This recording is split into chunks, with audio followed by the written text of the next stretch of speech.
Mga kaibigan, kukuha po tayo ng coriander leaves. Kuha tayo dun sa aking tanim. Magluluto po ako ng chicken sa Luna. Punta tayo dun. Mag-harvest tayo ng coriander. Kaysa bibili pa tayo, di kukuha na lang tayo.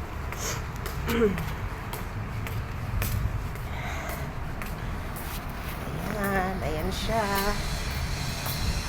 Ito pala siya. Ito siguro itong isa.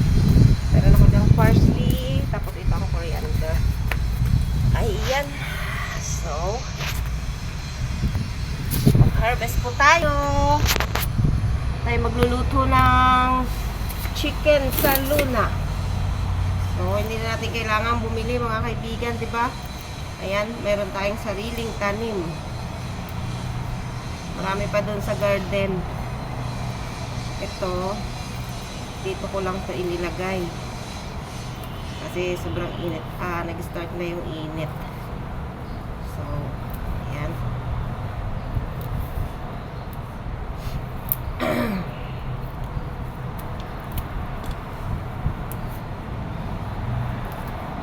Ang tataba mga kaibigan, di ba? Oh, wala pang chemical.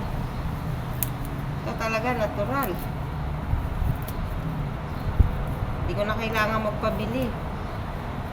Pag kailangan, kukuha na lang dito.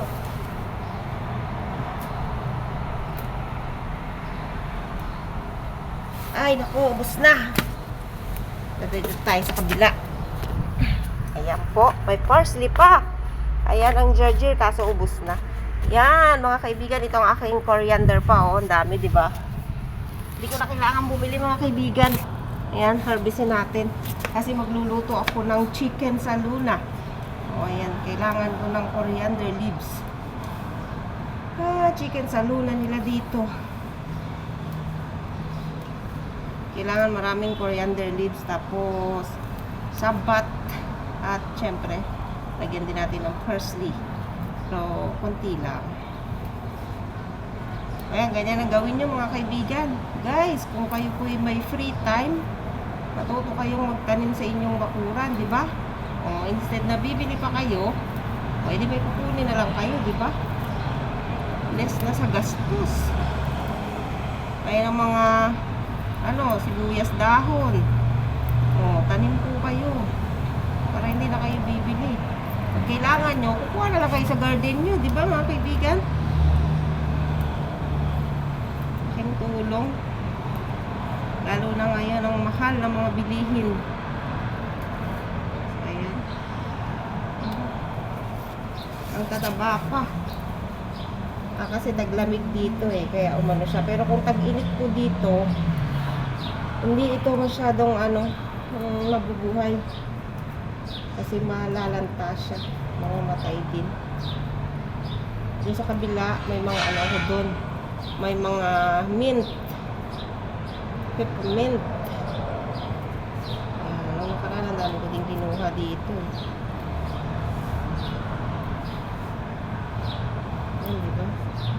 Coriander leaves. Coriander na tayo. Hindi na tayo bibili mga kaibigan. Kuha lang tayo dito sa ating tanim pag kailangan.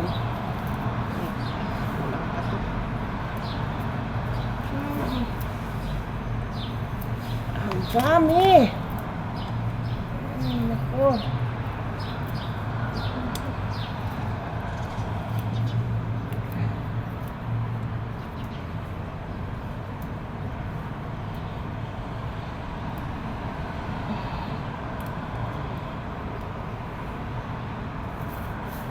Okay, enough na siguro to.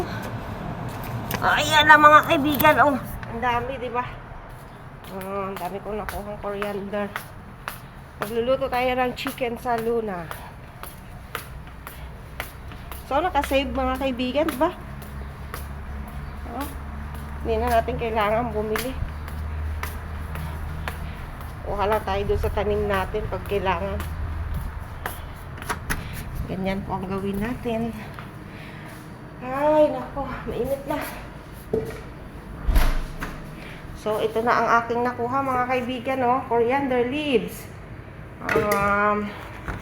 Luto tayo sa Luna. So, ito yung aking manok. Pinigaan ko ng lemon pagkatapos kong linisan.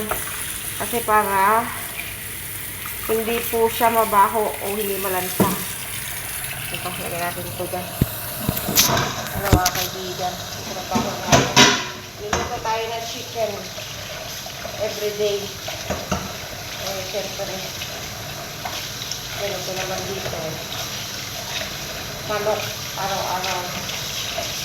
Kailangan marami kang alam na klase ng luto sa mga manok. Hindi lang isang klase ng putahe. Basta, always chicken. Sabi nga daw rin na ililipad na tayo. Diba? Malinis naman na ito eh. Nahugasan ko na to, tapos ang hinugasan ko, pinigaan ko ng lemon. Actually, may suka pa nga ito eh.